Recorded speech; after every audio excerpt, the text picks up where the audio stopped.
James Mulholland walks his own meadow, land his people have farmed for generations.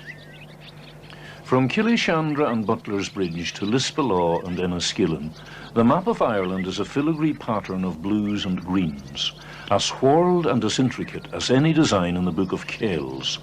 Blue for lake, green for deep meadow, a dreaming, sighing land.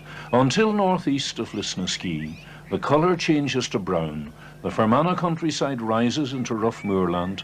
This is Esh-Braley Mountain. There were 10 children in the Mulholland family. 4 of them went out into the big world. An exact way to describe leaving a place so blessedly secluded and so self-contained. 6 stayed in the home place. 4 brothers, Daniel, the youngest, Frank, James and John. 2 sisters, Mary and Margaret. Strong, quiet people whose hearts are bound closely to the homestead, the land around it, and the fruits of that land, which are not, as you will see, confined absolutely to the conventional farm produce.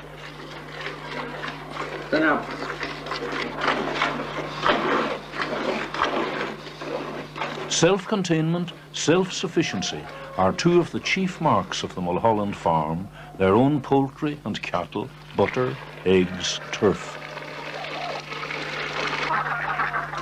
Sister Mary steps out to fill the food trough for the free-roaming hens, whose eggs always seem to have a better flavour than those of the regimented modern birds.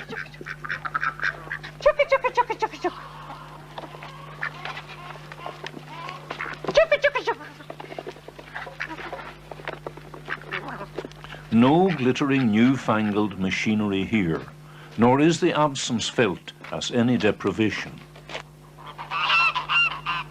Fine flocks of geese and a pet of a gander feeding out of a pot are rare sights nowadays anywhere in rural Ireland. And after the milking, the cows go lazily back to pasture. Frank Mulholland standing there, Dan following the cattle along a lane secretly curtained and perfumed with bushes and brambles, a place for children to play at outlaws and pirates, the haunted country lane of everyone's childhood.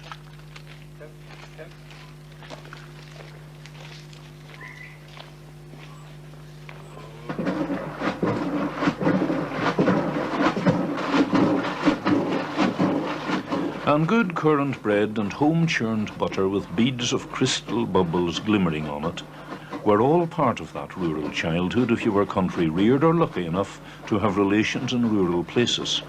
Butter may still be the cream, as we are told so often, but butter made in the old way in the home dairy or the spotless farm kitchen was the creme de la creme. The churn that Mary Mulholland uses is in the family for a century. Think of all those churnings and rinsings and scaldings and coolings to guarantee the purity and the flavour of the butter. She handles the dash and the joggle with an ease and skill that is instinctive, at least inherited. This is how she saw her mother do it, how her mother saw her mother do it. And every expert woman at the churn, like every good ballad singer, develops special personal skills, little touches, variations, grace notes. Carefully she scalds the colander,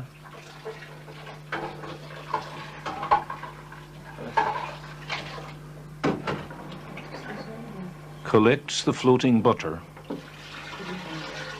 drains off the buttermilk,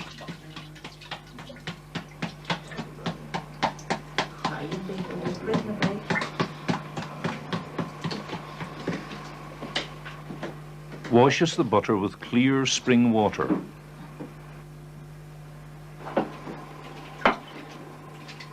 molds the fragments into unity with the joggle,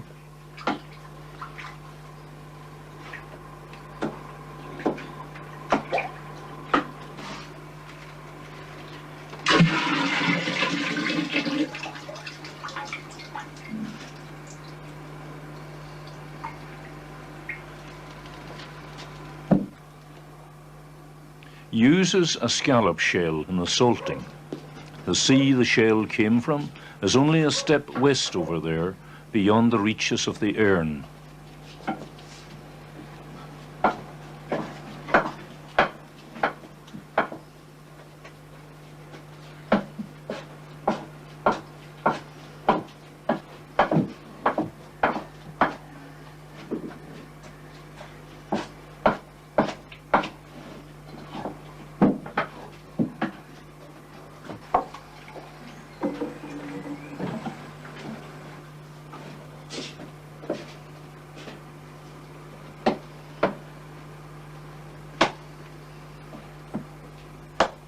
Mary shapes the pats of butter by hand on a breadboard. No fancy ornamented paddles here, but the clean shape of the pure butter, in the style of those great rugby footballs of butter that even in English-speaking districts were known as miscones.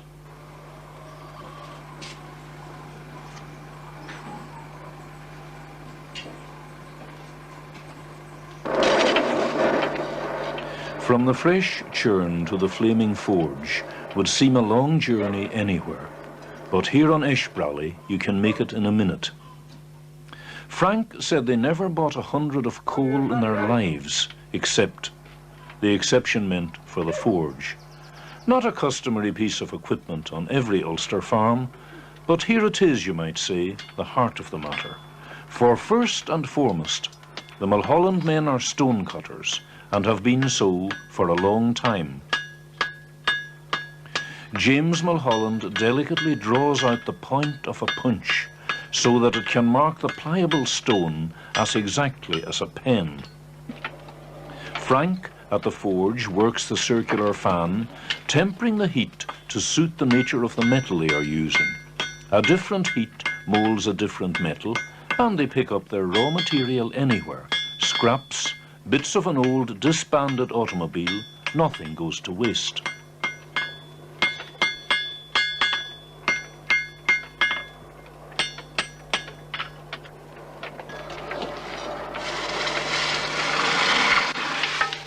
Through fire and water, dull, lifeless metal is transmuted into the sharp edge that will master the stone.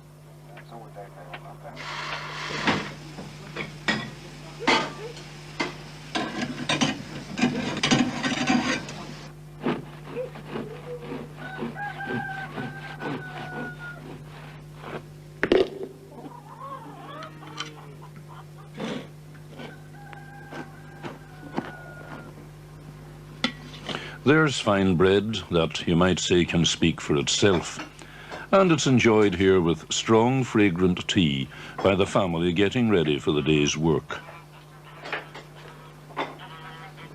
The breakfast table is a good place for thinking and planning, each one to his or her own particular task. From the morning outside come the farmyard noises, sinking back into the peace of the countryside.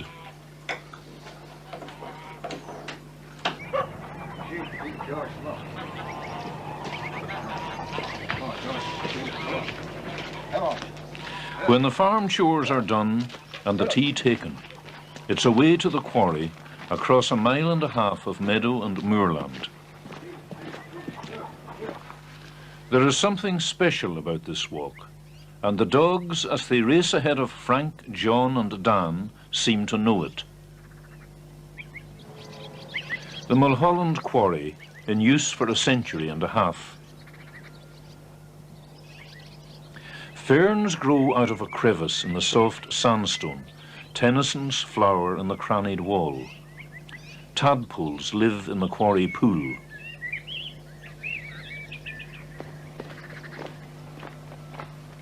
Jem Mulholland the grandfather worked this quarry, walking from the homestead along the same field path, the ancestors of those dogs, more than likely, dancing around him.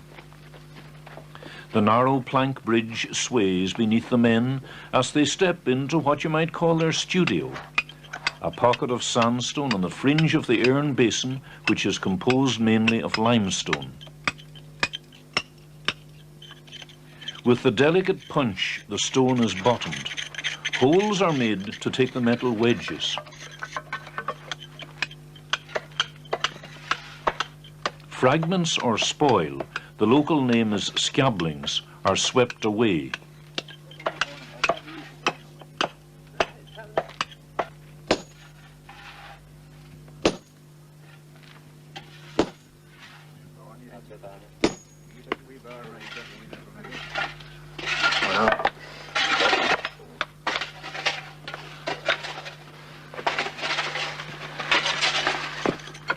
The stone opens. It would seem easily and evenly, like slicing bread.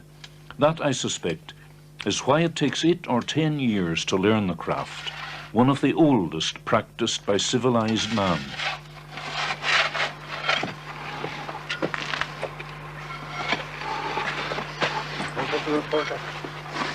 No young lads learning the job nowadays, John says. It takes too long to learn and the future is too chancy. I left school at 12, Frank says. There was the farm and the quarry.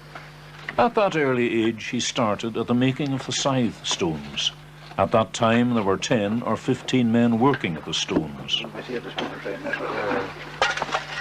Against the spread of antiquity, not to talk of evolution, it seems trivial to talk in terms of centuries. But Frank Mulholland can talk of quarries in this locality that have been worked for 400 years and have sent a stone, as he puts it, to the building of cathedrals.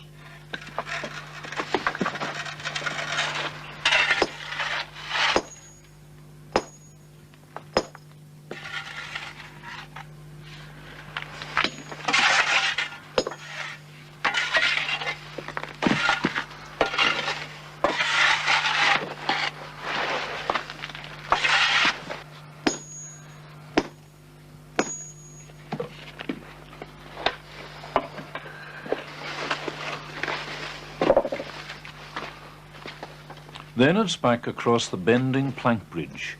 The stone is on its way to the banker, the stonemason's name for the support the stone is placed on to work it.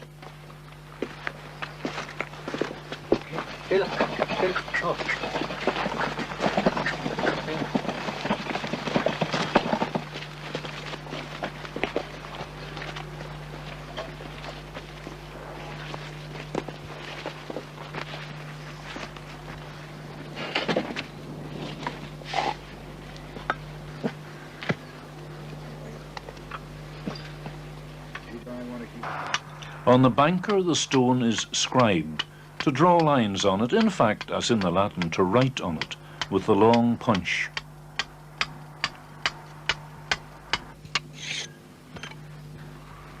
They cinder the stone, which is the twist the Ulster accent gives to sunder.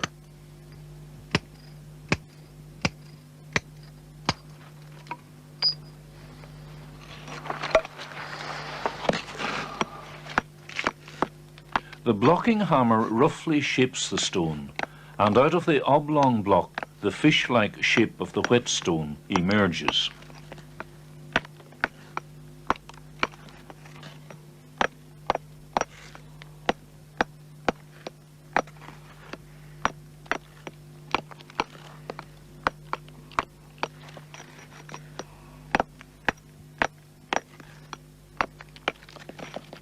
The Greeks saw their statues in blocks of marble long before chisels were put to them.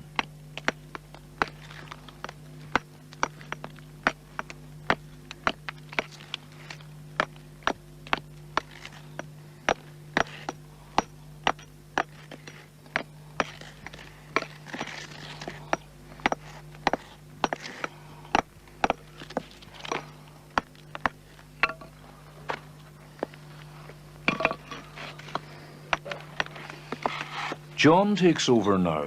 The whetstone is held in position in a trough. When John Mulholland started to work, the whetstone sold at 2 shillings a dozen.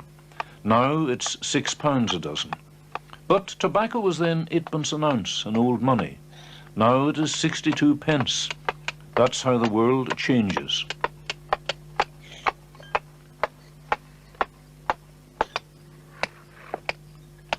One year, Frank and his father made 1,700 scythe stones, and some of those stones were sent as far away as the USA. They worked by lamplight in the winter evenings. It must have been a grand sight, the lamps dotted around the quarry and the tap, tap, tapping, chip, chip, chipping of the hammers.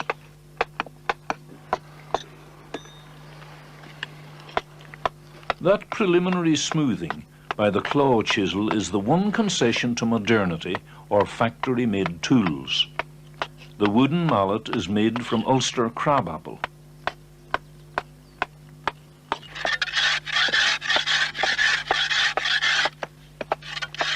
The final scraping and shaping at the wooden stake is done by a scythe blade.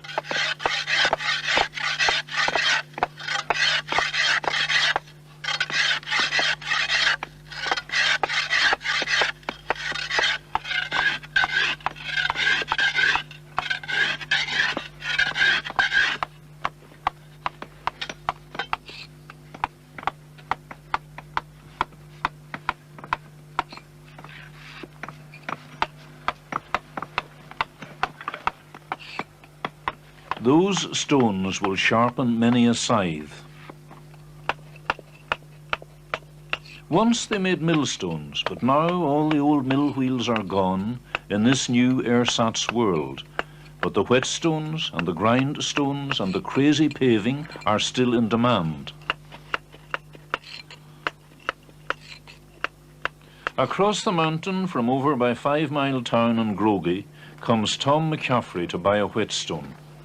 Hello, Mr. Mulholland. Hi, how are you, Tommy? Not so bad at all, mate. Yeah, well. Not bad at all. That shower this weather, isn't it? Aye, there's a bit broken like that. I just. I might see man up I don't again. believe now we're going to have a lot of rain. They might not now. No, they may not now. Well, you are still working at the side stones? We do a little at it all the time too, and more on that crazy work or building work. Yeah, so we're seeing it. Aye. I suppose you would have one to spare now, or? Well, we'd have one to spare, aye. Well, that would be okay now, for I could be doing with one. Aye, I'll get you one. All right, wet now. Decent man now. Thank you now, that'll do my job. I'll put on some edge for you. That'll do my job. It's something that I just need now. Aye, surely. We'll do you this sale. It's coming into this time of year that these are needed, you know. But they don't go wrong. You can sharpen knives on it, even they don't be sharp on the side. Oh yes, that's right. They're great. They can sharpen many a tool for they can that side. Oh, very useful. Very, very useful article. How much is that? 50 pence, Tom. Oh well, it's not breaking man not if a man would happen to have it. You have some anyway. I suppose. Will that near me? Right, thank you, boss. Thank you very much. Thank you. And for Tom, it's back to Grogie and Coonin, once famous for its ghost, the only Irish ghost that ever emigrated, but that's another story.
From the tea break under that roof of scraws and heather, and with the echoes of music and talk in his ears, Frank looks down on his countryside, one of those deep-hedged, slumbrous valleys that give that area and the Clogher Valley a very special quality.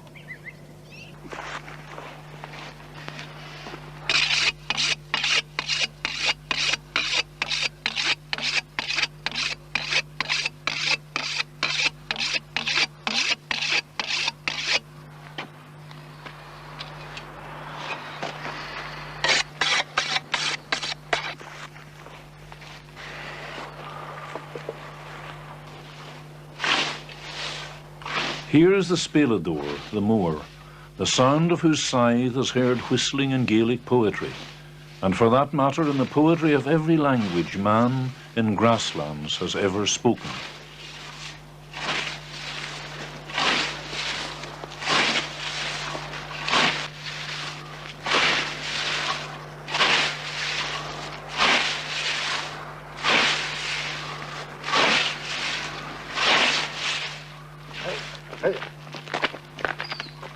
Once men walked miles over the mountain by borings and field paths to gather for the hunt. There's hardly a house on the moor or in the valley that has not at least 2 hounds to hunt the hares and the foxes. At this time of year the hounds are kept carefully on the lead to protect the young hares from over-enthusiastic and unplanned pursuits.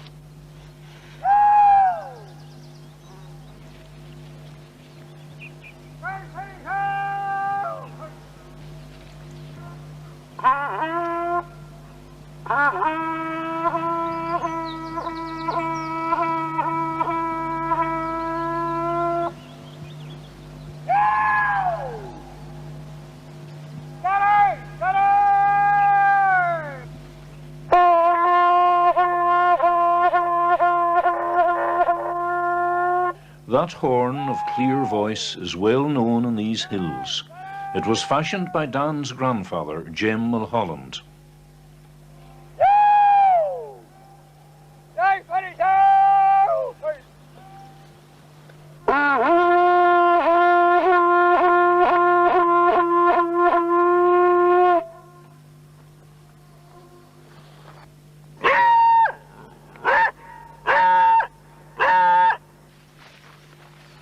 The hunt is still the same as in the days of Finn and his Fenians. When the saga tells us they followed the hunt in one day from Slieve Trim, on one side of what is known as Tyrone, to the shores of Loch Ness on the other side.